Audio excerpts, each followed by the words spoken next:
ईशा, राजनंदिनी ही दादासाहेबांची मुलगी होती. दादासाहेब आणि त्यांच्या पहिल्या बायकोची मुलगी. आणि दादासाहेबांच्या पहिल्या बायकोचं नाव होतं अरुंधती सरंजामे.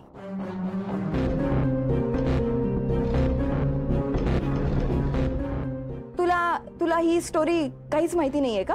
असं कसं होईल सोनिया? मग तूच विचार.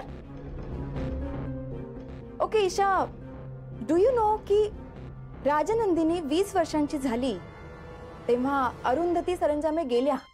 I mean she passed away.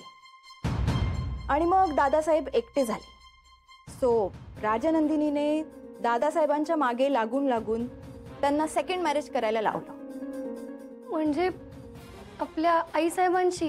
Correct, mom in लॉशी. And then Jaideep was born. म्हणजे जयदीप हा राजनंदिनीचा सावत्र भाऊ. पण तरीही राजनंदिनी त्याच्यावर खूप जास्त प्रेम करायची. हो ना जयदीप? हो. आई साहेब सांगतात या आठवणी आणि काही मलाही आठवत आहेत. नाही पण म्हणजे विक्रांत सर दादासाहेबांचे जावई, सन इन लॉ.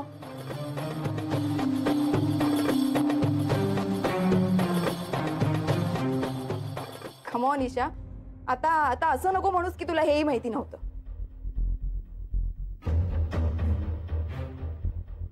आई साहेब सांगतात की त्यावेळेला दादासाहेबांना सगळी प्रॉपर्टी राजनंदिनीला द्यायची होती, पण तेव्हा तिने नको म्हणून सांगितलं.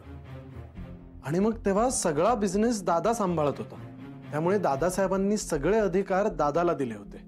त्यापुढे दादानेच बिझनेस सांभाळला आणि तो मोठाही केला, the Saranjame group of industries. पण मग विक्रांत सर जर दादासाहेबांचे जावई आहेत मग ते सरंजामे कसे? ईशा, तुला हेही माहित नाहीये? हे नाव त्याला दादासाहेबांनीच दिलं होतं. नाही पण मग सरांचं खरं नाव? ते मला माहित नाही. मी खूप लहान होतो ना तेव्हा, आणि पुढे इतक्या वर्षात कधी विचारायची गरजच वाटली नाही. पण आई साहेबांना नक्की माहिती असेल.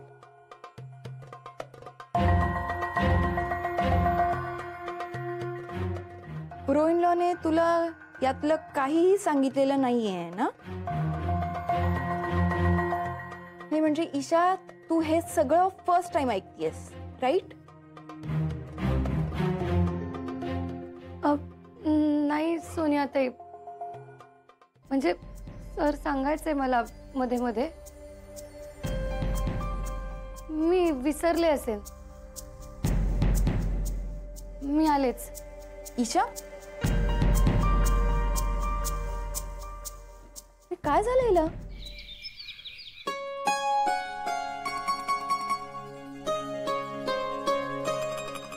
अगं बाई, आलात का? हो. वाह, चला एक मोठं काम झालं. ईशा आणि जाऊ बापूंना आई बाबांचा प्रसाद मिळाला. आले का ते लोक शिर्डीहून? हो आले ना. वा. पण पुष्पा, बरं झालं ना ग? नाही म्हणजे आपल्या चाळीतल्या पालखी बरोबर आपण जावई बापू आणि ईशाच्या नावाने एक 500 रुपयाची चादर चढवली बाबांना. ईशा आणि जावई बापूंच्या संसारासाठी आपल्याला जे काही शक्य आहे ना ते करूयात आपण. हो ना? नक्की करू. बरं एक काम कर, ईशाला फोन करून सांग तुझी प्रसादाची चादर तुझ्या घरी पाठवायची व्यवस्था करतो म्हणावं मी. बर, नक्की सांग बर का? हो हो कळवते. आलोच मी. रुपाली, ईशाला फोन लाव. तुझ्याकडे आहे ना फोन? मग त्याच्यावरून कर ना. अगं मी लावत होतो पण ती फोन उचलत नाहीये. ऍक्च्युली ना मला तिला एक छान न्यूज द्यायची होती. कसली? तुला आठवतं ईशा आणि विक्रांत सर दोघांनी माझ्याशी एका विषयावरती सविस्तर चर्चा केली होती. बिझनेस बद्दल, राईट? Right you R.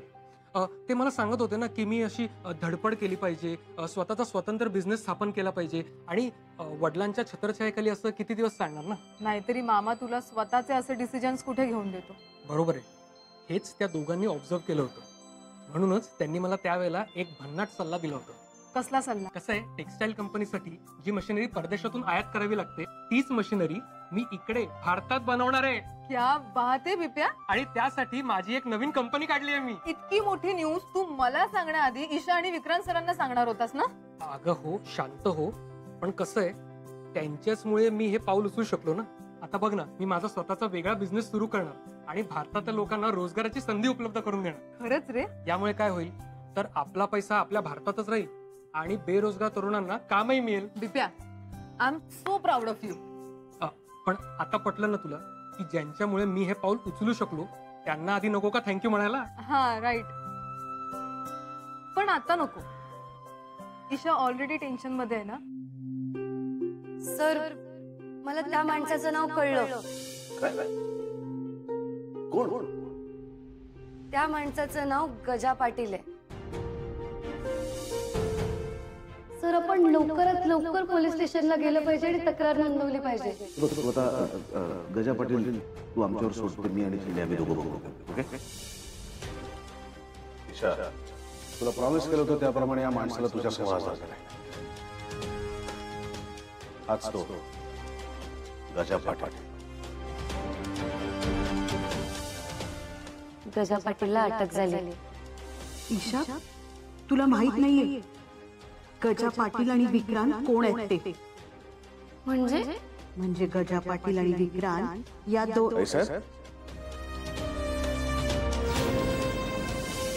काका, गजा पाटील आणि ह्या घराचा काही संबंध आहे का? ते नाव घेणं म्हणजे साक्षात मृत्यूला आमंत्रण आहे.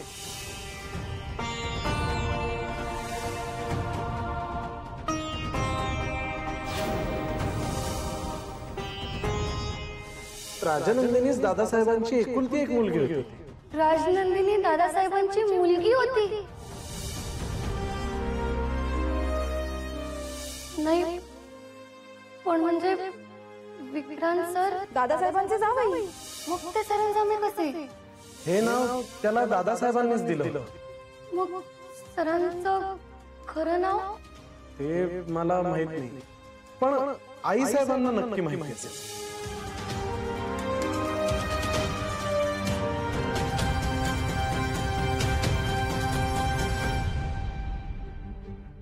सर, तुम्ही नक्की कोण आहात? तुम्ही खरे सरंजामे नाही? माझ्यापासून हे का लपवलं सर? तुमचं नाव गजा पाटील आहे का सर? मी पुण्याताईंनी आणि भाऊजींनी जे सांगितलं ते सगळं खरं आहे. तुमचं इथे काहीच नाहीये, कारण तुम्ही सरंजामे नाहीच. पण हे न सांगून तुम्ही माझी फसवणूक केलीत सर. तुम्ही कधी कोणाला फसवू शकता? तुम्ही विक्रांत सरंजामे. पण आत्ताच कळतंय मला, तुम्ही विक्रांत सरंजामे नाहीच आहात ना.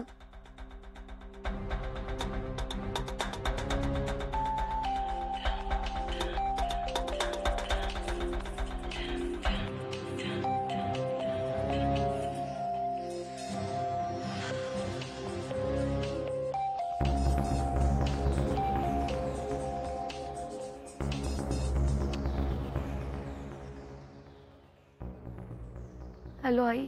काय ग, आवाज का असा येतोय?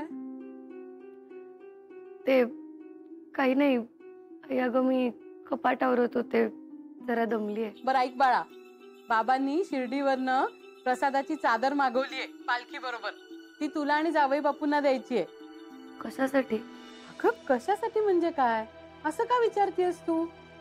अगं बाळा, तुला माहितीये ना तुझ्यावर आणि जावई बापूंवर बाबांचा किती जीव आहे. तुला शिर्डीच्या साईबाबांचा आशीर्वाद मिळावा म्हणून केलं त्यांनी हे. जे बाबा ना अगदी टोकाचं वागतात बघ. तुला आठवतंय का पूर्वी कसा विरोध करायचे ते जावई बापूंसाठी? आमचं प्रेम आम्ही खुलेपणाने जाहीर करतोय बाबा. त्याने काय होईल? तुमच्यातल्या वयातलं अंतर कमी होईल, तुमच्या माझ्यातली परिस्थितीची दरी कमी होईल. तुम्ही कुठे, आम्ही कुठे, कोणत्याच बाबतीत आपली बरोबरी नाही होऊ शकत. त्याने काय फरक पडतोय बाबा? तुम्हाला फरक पडत नसेल हो, पण मला पडतो. माझ्या समोर हजारो प्रश्न उभे राहतात, हजारो शंका येतात माझ्या मनात. त्याची उत्तरं कोण देईल?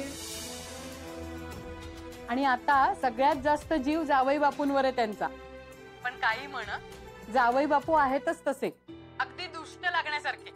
पटेल आणि सावंत ते सुद्धा आठवण काढत होते त्यांची. आई, बोल आई, ईशा. अगं बोल ना बाळा, गप्प का? काही नाही. ईशा, तुला माहितीये, मी त्या खोलीबद्दल विचार करत बसले होते ना, तेव्हा बाबा खूप चिडले होते माझ्यावर. मी त्यांना म्हणाले, मी असा वेडेपणा पुन्हा कधी नाही करणार आणि जावई बापूंवर अविश्वास कधीही दाखवणार नाही आता. आणि मी तुला एक सांगू बाळा, मी कशीही वागले, काहीही झालं ना, तरी तू त्यांच्याबद्दल अविश्वास दाखवू नकोस. हा, माझं काय ग, मी वागते कधी कधी अशी बावळटासारखी, पण तू असं करू नकोस. ठेवते.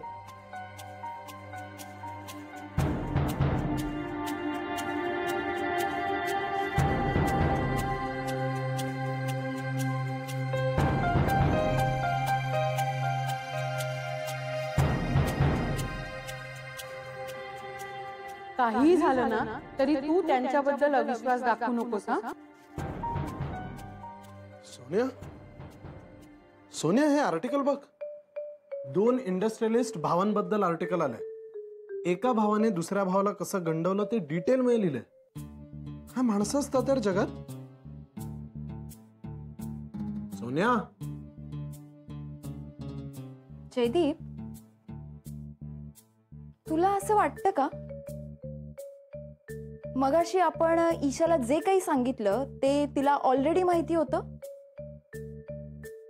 सोनिया, अगं दादाने सांगितलं असणारच ना. I don't think so. आपण जेव्हा तिला ते सगळं सांगत होतो ना, तेव्हा तिचे एक्सप्रेशन्स बघितलेस? टेन्स वाटत होती ती. Exactly. Jaideep, I tell you, something is wrong. Something is definitely wrong. Sonia, you mean? Yes, I mean bro in लॉनी तिला यातलं काहीही सांगितलेलं नसणार. अगं पण ती जाताना म्हणाली ना की दादा अधेमध्ये सांगायचं तिला काय काय. ते सगळं असंच रे. शेवटी पतिव्रत नारी आहे ना ती, ती बोलणारच. पण मगाशी तू तिचे एक्सप्रेशन्स बघितलेस का? ते जर तू व्यवस्थित नोटीस केले असतेस ना, तर तुला कळलं असतं.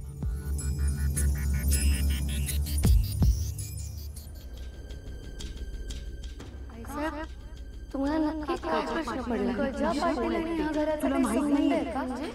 म्हणजे गजा पाटील आणि विक्रांत दादासाहेबांची एकुलती एक मुलगी. विक्रांत सर जर दादासाहेबांचे जावई आहेत, दादासाहेबांचे जावई. विक्रांत सर कसे? हे नाव त्याला दादासाहेबांनीच दिलं. मी खूप लहान होतो ना तेव्हा, पण आई साहेबांना नक्की माहिती असेल.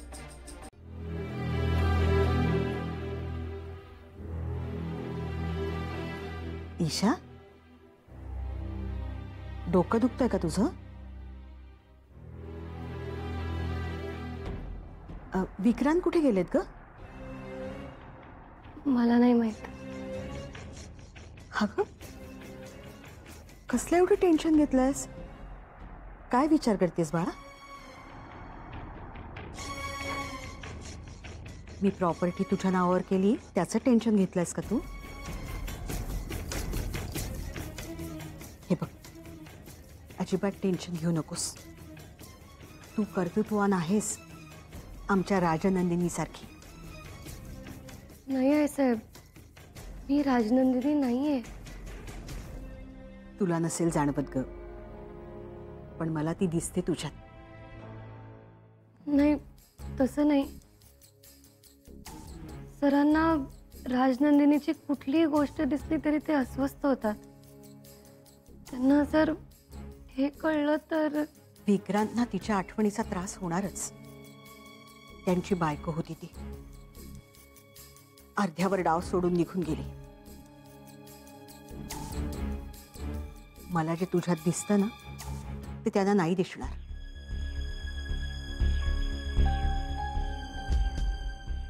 पण तू या कुठल्याही गोष्टीचं टेन्शन घेऊ नकोस. तुझ्यामुळे विक्रांत किती आनंदात असतात. त्यांचं वृक्ष आयुष्य बदलून गेलंय तुझ्या येण्यामुळे. हे बघ ईशा, तुला एक देव माणूस भेटलाय, जप त्याला. आणि तू अशी उदास राहू नकोस. टीव्ही बघ, गाणी लाव, सिनेमा बघ, आपलं मन रमव. हिडाबाई, आलेच मी.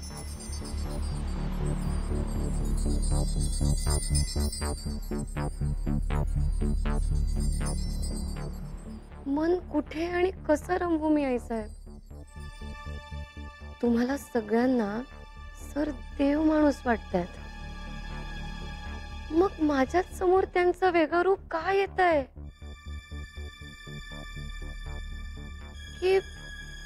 की मला जे दिसतंय ते खोटं आहे? हे बघ, विचार कर जयदीप. तू एकटाच असा आहेस ज्याला माझं म्हणणं पटतं. मला सांग, मी जर माझी इस्टेट ईशाच्या नावावर केली तर? दॅट्स गुड आहे सर. त्यात विचार काय करायचा आहे? एवढी मोठी गोष्ट विचारपूर्वकच करायला हवी. ती माझी सून आहे, पण तू माझा मुलगा आहेस म्हणून तुला विचारलं. तुझी काही हरकत नाहीये ना? ऑफकोर्स नॉट आहे सर. इनफॅक्ट मला आनंदच होईल. And I trust my friend वहिनी. खूप समजूतदार झालायस तू जयदीप. मला आठवतंय, दादासाहेबांना ही सगळी इस्टेट राजनंदिनीच्या नावावर करायची होती. पण ती खूप वेगळी मुलगी होती. तिला ही सगळी इस्टेट नको होती. तिचा सगळा आनंद आपल्या कुटुंबात होता.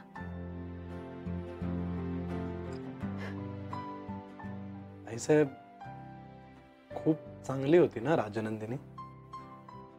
खूप. म्हणून तर माझी मुलगी नसून सुद्धा माझा खूप जीव होता तिच्यावर. खूप लाघवी होती ती. माझी सगळी प्रॉपर्टी जर मी ईशाच्या नावावर करू शकले तर ती राजनंदिनीलाच मिळाली असंच वाटेल मला.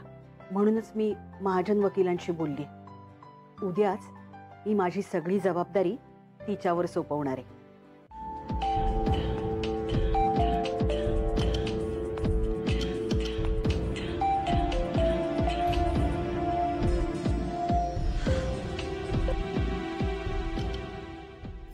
हॅलो.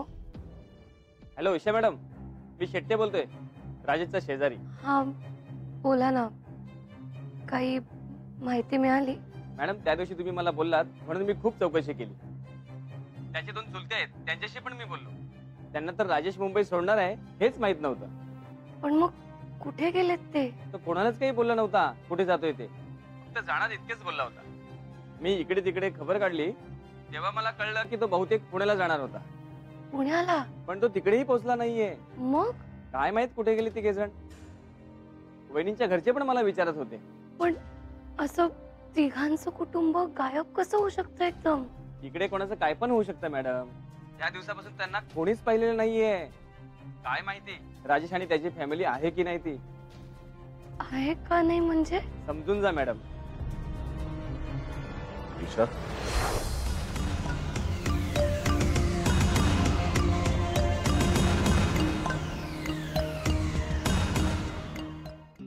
कोणाशी बोलत होतीस? आईशी. काय म्हणाले आई? काही नाही, काम होतं तिचं माझ्याकडे. ते माहीमकर काका आले होते, त्यांना आठवण येत होती माझी, म्हणून फोन केला होता. हो हो, ठीक आहे. मला इतकं सगळं डिटेल्स सांगायची गरज नाही. मी सहज विचारलं तुला. ईशा, इकडे बघ. इकडे बघ. काय झालं? कसला ताण आहे का? काही टेन्शन आहे का? काय झालं? काय झालं ईशा? काही नाही सर. माझी गोड बायको अशी अशी मलूल झालेली मला बघवत नाही. काय झालं सांग ना. काय सर? ईशा तू अशी घाबरतेस काय सतत? तुला काही स्ट्रेस आहे का? तसं काही नाहीये. बर चल कुठे? रूम मध्ये चल, जरा आराम कर म्हणजे बरं वाटेल.